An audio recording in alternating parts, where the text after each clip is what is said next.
tell you what, Mr. Chairman, I seek unanimous consent to enter into the record of this committee the contents of Hunter Biden's laptop, which I'm in possession of. I'm not.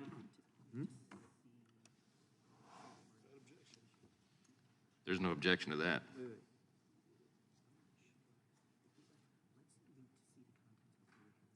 So I can't say no objection. I've never had. I will object pending further investigation. And what's the basis of that objection? It's a unanimous consent request, and I object pending. Very well, I have a subsequent question. Mr. Chairman, I seek unanimous consent to enter into the record the receipt. It may very well be from the Mac shop. It may very well be entered into the record after we look at it further. Very well, Mr. Chairman, I have a subsequent unanimous consent. The president was pursuing something under which there was no reasonable basis to ask a question about Hunter Biden and Burisma. Hunter Biden and Burisma, well, that's an interesting story. And I think just about every American knows there's something up with that.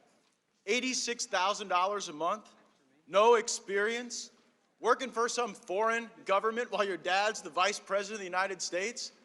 Is there anyone who believes this is okay? I know we got a few of my Democrat colleagues maybe run for president or might run for president one day. Would you let your vice president have their son or daughter or family member out moonlighting for some foreign company? Maybe I'll use language familiar to the former vice president. Come on, man. This looks dirty as it is. Hunter Biden was making more than 5 times more than a board member for ExxonMobil. I've heard of that company. And so I went to read up on Hunter Biden, learn a little more about him, and I found this very extensive profile in the New Yorker. And here's what it says. Hunter said that at that point, he had not slept for several days. Driving east on Interstate 10 just beyond Palm Springs, he lost control of his car, which jumped the median and skidded to a stop on the shoulder of the westbound side. He called Hertz, which came to collect the damaged car and gave him a second rental. The Hertz rental officer told me he found a crack pipe in the car and on one of the consoles a line of white powder residue. Beau Biden's Attorney General badge was on the dashboard. Hertz called the Prescott Police Department and officers filed a narcotics offense report listing items seized in the car, including a plastic bag containing white powdery substance, a Secret Service business card, credit cards, and Hunter Biden's driver's license. That is what we would call evidence. And I don't want to make light of anybody's substance abuse issues. I know the president's working real hard to solve those throughout the country, but it's a little hard to believe that Burisma hired Hunter Biden to resolve their international disputes when he could not resolve his own dispute with Hertz rental car over leaving cocaine and a crack pipe in the car. It continues. Hunter stayed in Los Angeles for about a week. He said that he needed to get away and forget sooner after his arrival in LA. He said he asked a homeless man in Pershing Square where he could buy crack. Hunter said that the man took him to a nearby homeless encampment where a narrow passageway between tents, someone put a gun to his head before realizing that he was the buyer.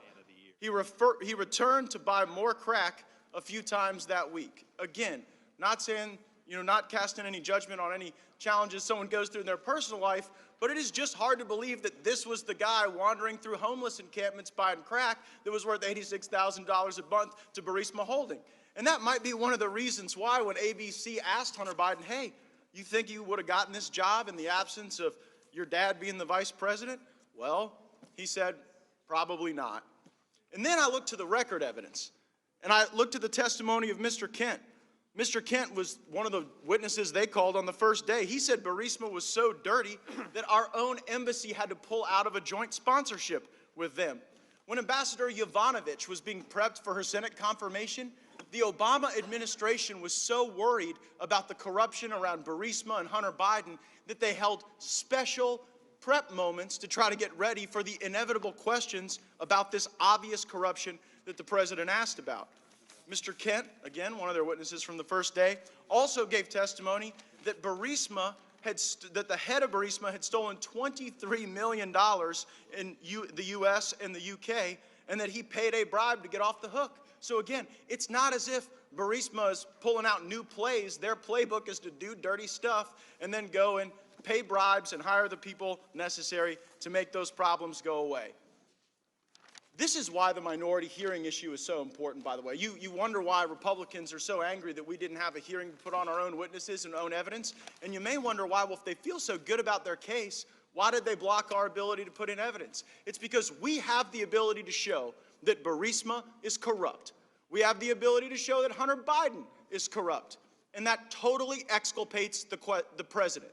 Because there is no way in the United States of America that honestly pursuing actual corruption is an impeachable offense. That's why I offer the amendment, and I encourage my colleagues to vote for it. Gentleman yields back. Mr. Gaetz. The will of the American people also elected Donald Trump to be the president of the United States in the 2016 election, and there's one party that can't seem to get over it. Now, we understand the fact that in 2018 you took the House of Representatives, and we haven't spent our time during your tenure in power trying to remove the Speaker of the House, trying to delegitimize your ability to govern. Frankly, we'd love to govern with you. We'd love to pass USMCA. We'd love to put out a helping hand to our seniors and lower prescription drug prices. It's the will of the people you ignore when you continue down this terrible road of impeachment. Professor Gerhardt, you gave money to Barack Obama, right? My family did, yes. 4 times? That sounds about right. Yes. Mr. Chairman, I have a series of unanimous consent requests relating to Professor Feldman's work. The first, Noah Feldman, Trump's wiretap tweets raise risk of impeachment. The gentleman will suspend. My time. We'll take that time off. Has the gentleman submitted? Have we seen those that material?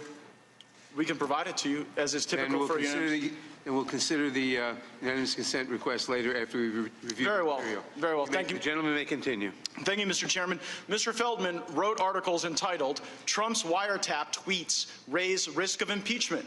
He then wrote, "Mar-a-Lago ad belongs in impeachment file."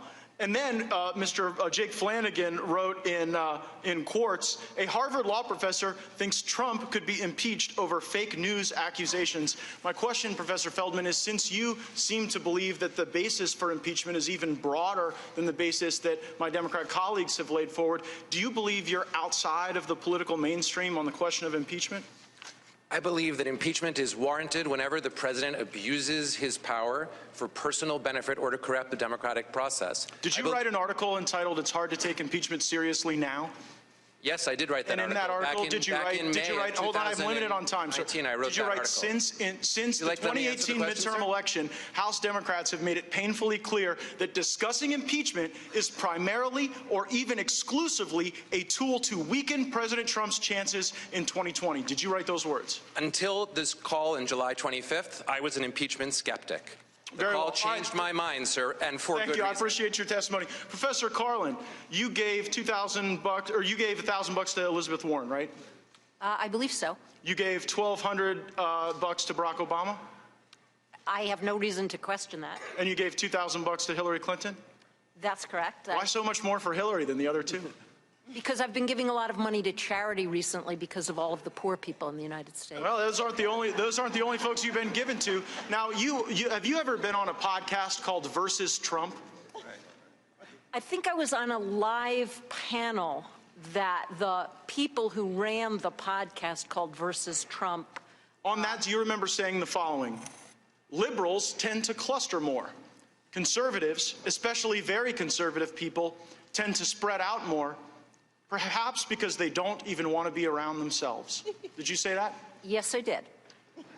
Do you understand how that reflects contempt on people who are conservative? No, what I was talking about there was the natural tendency, if you put the quote in context, the natural tendency of a compactness requirement to favor a party whose voters are more spread out. Well, and I do not have contempt for conservatives. I'm very limited on time, Professor. And so I just have to say, when you talk about how liberals want to be around each other and cluster, and conservatives don't want to be around each other, and so they have to spread out, it makes people, you may not see this from, like the ivory towers of your law school, but it makes actual people in this country feel like, excuse me, you don't get to interrupt me on this time. Now, let me also suggest that when you invoke the president's son's name here, when you try to make a little joke out of referencing Barron Trump, that does not lend credibility to your argument. It makes you look mean. It makes you look like you're attacking someone's family, the minor child of the President of the United States. So let's see if we can get into the facts.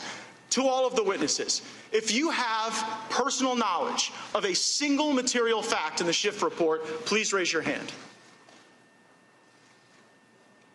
And let the record reflect no personal knowledge of a single fact. And you know what? That continues on the tradition that we saw from Madam Schiff, where Ambassador Taylor could not identify an impeachable offense. Mr. Kent never met with the president. Fiona Hill never heard the president reference anything regarding military aid. Mr. Hale was unaware of any nefarious activity with aid. Colonel Vindman even rejected the new Democrat talking point that bribery was invoked here. Ambassador Volker denied that there was a quid pro quo, and Mr. Morrison said there was nothing wrong on the call. The only direct evidence came from Gordon Sondland, who spoke to the President of the United States, and the President said, "I want nothing, no quid pro quo." And you know what? If wiretapping a political opponent's an impeachable offense, I look forward to reading that Inspector General's report, because maybe it's a different president we should be impeaching. Gentleman's time has expired. On October 22nd, 2020, just 2 weeks before the most important election we have, election for President of the United States, then candidate Biden said, regarding his son's dealings with foreign companies, quote, "Nothing was unethical. My son has not made money from Chinese business interests." Now, there are 4.8 million reasons why that statement was not accurate. And how do we know? How do we know that statement was not accurate? The Washington Post told us so last week. Not Mike Johnson, not President Trump, not Republicans. The Washington Post told us this last week. They did 2 stories last Wednesday, one at 11 a.m., one at 11:04 a.m.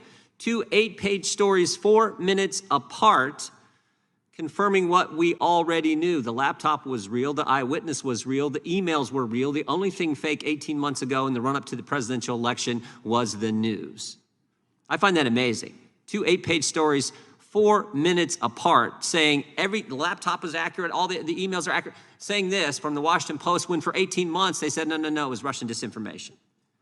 I mean, think about what happened in the run-up to the most important election we have. Big media, big tech, and Democrats all colluded to bury that story. Something I think the American people would have liked to have known a little something about as they went to the polls to elect the commander-in-chief. And they were joined it wasn't just big tech, big media, and Democrats telling us something that wasn't true. They were joined by 51 former intelligence officials who told us it was Russian disinformation. Now think about this. This is funny how the story has changed. First, it wasn't his laptop. Then it was, it was his laptop, but it was Russian disinformation. Then it was, no, it wasn't Russian disinformation, but Joe Biden wasn't involved. And now it was, Joe was involved, but he did nothing wrong. Amazing how that's all changed in 18 months. So I look forward to hearing from our witnesses and figuring out what we can do with the Foreign Agent Registration Act of 1938. Probably does need some changes, something done to it. But the title of today's hearing is Enhancing FARA, the Foreign Agents Registration Act of 1938. How about we just figure out a way to apply it consistently? As the ranking member said in his opening statements, this has been used just about anyone who was involved in the Trump campaign had it used against them to get information and do a prosecution, do the whole Mueller investigation, which found out there was no collusion. We obviously had collusion here. Maybe it does need to be applied, at least in a consistent fashion, to Hunter Biden. We know Hunter Biden took millions of dollars from the wife of the mayor of Moscow. We know he took millions of dollars from energy companies in Ukraine and millions of dollars from companies in China with ties to the Chinese Communist Party, including, as the ranking member mentioned, CEFC, which paid him $4.8 million in 1 year's time. Should Hunter Biden have registered under this act? Why didn't he register under this act? Why is the Department of Justice being inconsistent? At least that's what it seems. When, as the ranking member said, only 7 people were prosecuted between 1966 and 2016, and then, shazam, they started using it against everyone associated with President Trump's campaign, it seemed. So this is important. The chairman of the committee just said, we're not here today to discuss individuals. But I do think the American people would like to know the truth about this story and why it was kept from them, kept from we the people, prior to, as I said before, the most important election we have in this nation. That's important information, and I hope we can begin to dig into that. This committee should dig into that. We should be all about making sure the American people get the truth and not have, as I said before, big tech, big media, Democrats, and 51 former Intel officials tell us something